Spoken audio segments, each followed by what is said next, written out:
देहि सौभाग्यमारोग्यम देहि में परम सुखम रूपम देहि जयम देहि यशो देहि द्विषो जहि। जी हाँ, इसी कामना के साथ सबसे पहले आप तमाम दर्शकों को बहुत बहुत शुभकामनाएं आज के दिन की। हैप्पी दिवाली न्यूज़ 24 के हर एक दर्शक को और नमस्कार। क्योंकि आज बहुत खास दिन है, हम जैसा कि आप देख सकते हैं पूरी तैयारी के साथ, ताकि विधि विधान से आज लक्ष्मी पूजा का बहुत बड़ा महत्व माना जाता है।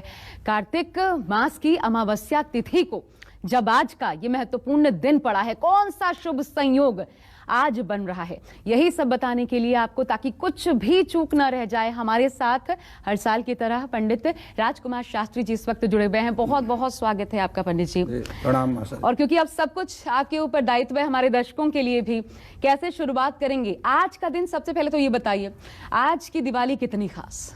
जी देखिए आशा जी, सबसे पहले तो मैं जो न्यूज़ 24 के दर्शक हैं इनको दीपावली की बहुत बहुत शुभकामनाएं देता हूं और बहुत बहुत आशीर्वाद देता हूं कि ये आपके जो दर्शक हैं ये उत्तरोत्तर इनके घर में धन की वृद्धि होती रहे, आरोग्यता इनको प्राप्त होती रहे, शुभ लाभ स्थैर्य धैर्य ये सभी इनके घर में निरंतर बना रहे। देखिए धैर्य की बहुत ज़रूरत है, इसलिए धैर्य भी इनके मन में बना रहे। ये सबसे पहले मैं ईश्वर से प्रार्थना करता हूँ, शुभकामनाएं करता हूँ कि न्यूज़ 24 के दर्शक ये सभी उपलब्धियों को प्राप्त करें। जी। अब हम बात करते हैं कि जिस प्रकार आपने बहुत अच्छी बात कही कि इस वर्ष जो दीपावली है यह अपने आप में बहुत महत्वपूर्ण है।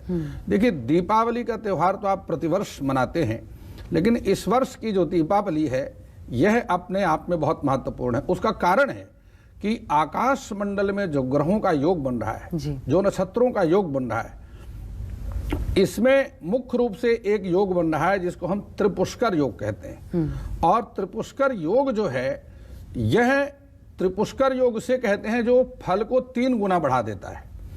अर्थात जो आप पूजा करेंगे प्रतिवर्ष की पूजा से इस वर्ष 3 गुना फल अधिक प्राप्त होने वाला है।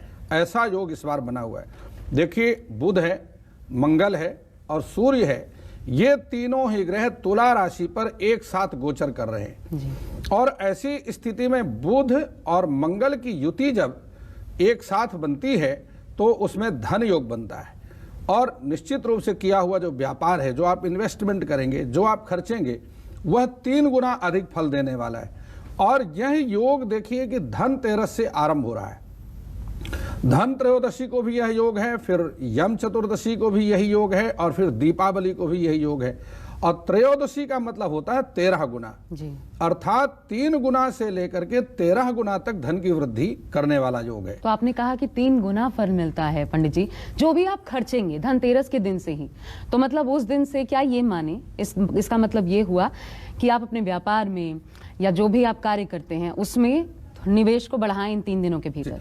नहीं, मतलब है कि ये पूजा आप करें, जो मैं पूजा आपके सामने बताने जा रहा हूं, इस पूजा को जो त्रिपुष्कर योग में करता है उसके व्यापार में, उसके घर में, उसकी इन्वेस्टमेंट में 3 गुना से लेकर के 13 गुना तक धन की वृद्धि हो सकती है।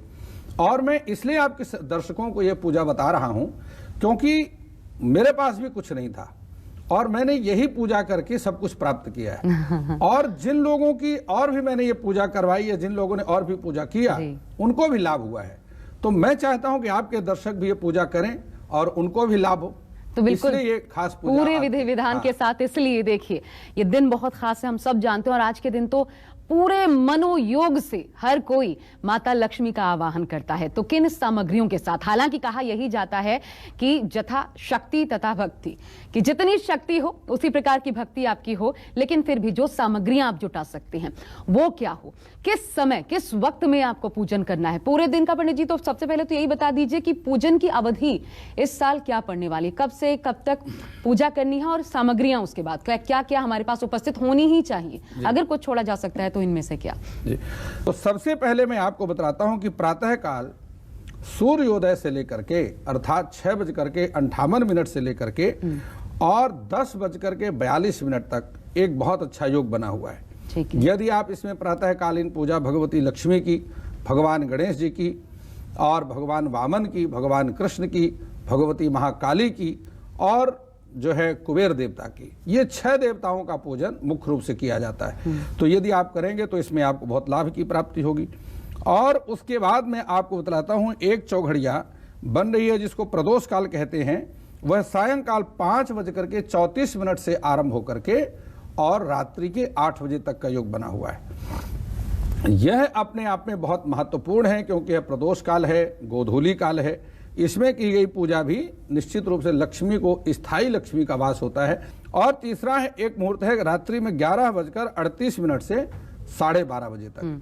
यह भी अपने आप में बहुत महत्वपूर्ण है। सबसे जो महत्वपूर्ण है वो है सिंह लग्न। और यह सिंह लग्न वह लग्न है जिस समय भगवती लक्ष्मी का परिभ्रमण काल चलता है। भगवती लक्ष्मी अपने आप पूरे विश्व में, पूरे पृथ्वी पर भ्रमण करती हैं। और भगवान श्री नारायण जो है देव प्रबोधनी एकादशी को जागते हैं, माता लक्ष्मी अमावस्या को जागती हैं।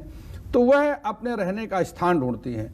उस समय में जो लोग भजन करते हैं, पूजन करते हैं, जप करते हैं, अपने घर में अखंड दीपक जलाते हैं, उनके घर में स्थायी रूप से लक्ष्मी का वास हो जाता है। और ये कौन सा वक्त है पंडित जी? वह रात्रि के 12:24 से आरंभ होगा और रात्रि के 3 बजे तक चले। जो लक्ष्मी का पूजन है वह स्थिर लग्न में किया जाता है। तो जो मैंने आपको वृष लग्न का समय बतलाया है, और वह वृष लग्न भी स्थिर लग्न होता है। और रात्रि के जो सिंह लग्न मैंने आपको बतलाया है, यह सिंह लग्न भी रात्रि के 12:24 से और 3 बजे तक का जो समय है, यह किसी भी राशि के लोग उस समय में पूजन कर सकते हैं। और अब सबसे महत्वपूर्ण चीज पर आ जाते हैं, वो है कि पूजन विधि क्या हो, कैसे आपको पूजा करनी है। क्योंकि माता लक्ष्मी को प्रसन्न करना है, ये पूरी दुनिया इसी के लिए भाग रही है। तो पंडित जी, एक एक कौन सी सामग्री, और सबसे प्रिय तो माता लक्ष्मी को हम देख रहे हैं कमल का फूल, यहाँ पर आपने वो भी बहुत अच्छी बात आपने स्वयं ही और बता दी, तो इसलिए मेरे बताने की जरूरत भी नहीं रह गई। क्योंकि भगवती लक्ष्मी को कमल बहुत प्रिय है, इसलिए देवी का एक नाम है कमला। और देवी का जो मंत्र है, ओम श्रीम ह्रीम श्रीम कमले कमलालये प्रसीद प्रसीद श्रीम ह्रीम श्रीम ओम महालक्ष्मी नमः। इसमें कमल शब्द का 2 बार प्रयोग किया गया है। वह इसलिए क्योंकि देवी को कमल बहुत प्रिय है, इसलिए देवी को हमने पहले से ही आपने पुष्प जो है कमल का पुष्प चढ़ाया हुआ है, इसी में देवी का वास होता है। और मैं आपको बता दूं, एक कमल पुष्प होता है जिसको नील कमल कहते हैं। यदि आप दीपावली में, जो कि मानसरोवर में मिलता है और कहीं दुनिया में नहीं मिलता, मानसरोवर से यदि आप नील कमल ला करके और अपने घर की तिजोरी में रख दीजिए, जितना मर्जी जीवन में आप खर्च करें, आपकी तिजोरी खाली नहीं हो सकती। फिर देवी को मिष्ठान बहुत प्रिय है, इसलिए जो है ये हमने मिष्ठान की व्यवस्था की है। फल आपके सामने ऋतु फल रखे हुए हैं। और देखिए, सबसे बड़ी बात यह है कि ये आपके सामने मैं आपको दिखाता हूं, ये खील और बतासे हैं। ये लक्ष्मी का अत्यंत, भगवती लक्ष्मी को प्रिय है और इसके द्वारा हम पूजन करते हैं। अष्ट लक्ष्मी का पूजन किया जाता है, देवी का अंग पूजन किया जाता है, जिसमें आपके सामने एक बार करके दिखाता हूं दर्शकों को। छोटे छोटे मंत्र हैं। ओम चपलायै नमः पादौ पूजयामि, ओम चंचलायै नमः जानुनी पूजयामि, ओम कमलायै नमः नाभिं पूजयामि, ओम कात्यायन्यै नमः जठराग्नि जठरं पूजयामि, ओम महालक्ष्मी नमः मुखं पूजयामि, ओम श्रियै नमः सर्वांगं पूजयामि। ये छोटे छोटे मंत्र हैं। इसके बाद आपने जो है ये हल्दी की गांठें हैं। यह जिसके घर में पूजा में प्रयोग की हुई हल्दी, वैसे काली हल्दी हो तो और अच्छा है, अन्यथा इस हल्दी को भी आप प्रयोग कर सकते हैं। इस हल्दी को पूजा के बाद अपनी तिजोरी में आपने रखना है। तो अब मैं आपको बताता हूँ अष्टलक्ष्मी। देखिए, ओम आदिलक्ष्मी नमः, ओम योगलक्ष्मी नमः, ओम धनलक्ष्मी नमः, ओम वैभवलक्ष्मी नमः, ओम संतानलक्ष्मी नमः, ओम गजलक्ष्मी नमः। ये धनिया इस प्रकार से आपने चढ़ानी है। अब इसके बाद आपने लेना है धनिया। यह सुगंधिम पुष्टिवर्धनम, पूरे घर में, परिवार में सभी के विचार मिलते रहे, सभी में एकता बनी रहे और सभी एक दूसरे के विचारों का सम्मान करें, इस भाव से धनिया अर्पण की जाती है। और व्यापार में धनिया से उत्तरोत्तर वृद्धि भी होती है। इसलिए भगवती लक्ष्मी को भी, क्योंकि आप यदि आपने धनिया के दाने वो पत्ते देखे हों तो आप उसको हाथ में लीजिए, सुगंध आने लग जाती है। तो धनिया अर्पण करने से परिवार सुगंधित बना रहता है। आप पंडित जी जैसे इनको जब आप अर्पित कर रहे हैं तो मंत्रों का उच्चारण कर रहे हैं, लेकिन जो लोग नहीं जानते मंत्र, क्योंकि हर एक के लिए संभव भी नहीं है, कई लोग घर में खुद से पूजा करते हैं, जरूरी नहीं कि वो किसी पंडित जी के साथ पूजा करें, तो चढ़ाते समय क्या वो संकल्प मन में सोच के और चढ़ाया जा सकता है? जैसे ऐश्वर्य के लिए, समृद्धि के लिए, अपने संतान के लिए जो कामना की, उस तरीके से एक एक बार अर्पित किया जा सकता है? देखिए, आपने ऐसा जटिल प्रश्न कर दिया है जिसका उत्तर भी देना बड़ा मुश्किल हो जाता है। देखिए, हमारे शास्त्रों में पूजा के 80,000 मंत्र हैं। वेद में कुल 1 लाख मंत्र हैं, उसमें 80,000 मंत्र कर्म कांड के हैं, 16,000 मंत्र उपासना कांड के हैं और 4,000 मंत्र केवल ज्ञान कांड के हैं। तो जो कर्म कांड है वो सबसे बड़ा बृहद है, इसलिए अभ्यास करना चाहिए कि कर्म कांड की पूरी विधि का अनुसरण करें। यदि आपको स्वयं नहीं आता है तो एक पढ़े लिखे आचार्य को बुला करके, ब्राह्मण आचार्य को बुला करके, जिन्होंने विधिवत कर्म कांड का अध्ययन किया है, उनको बुला करके उनके संरक्षण में बैठ करके पूजन करना चाहिए। अन्यथा देखिए, पूजन की विधि सब देवताओं की एक जैसी होती है। शास्त्रों में 33 कोटि देवताओं का वर्णन है और उन सब की विधि और सामग्री लगभग एक जैसी होती है, फर्क केवल मंत्रों का ही है। तो वरुण का मंत्र अलग है, कुबेर का मंत्र अलग है, लक्ष्मी के मंत्र अलग हैं, गणेश के मंत्र अलग हैं, कलश के मंत्र अलग हैं।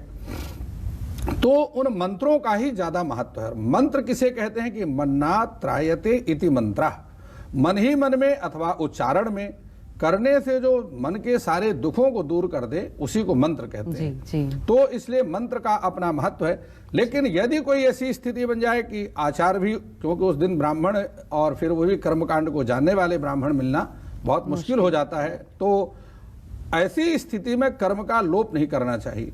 अर्थात भावो ही विद्यते देव तस्मात् भावो ही कारणम, अपने भाव के द्वारा ही भगवान का पूजन कर लेना चाहिए।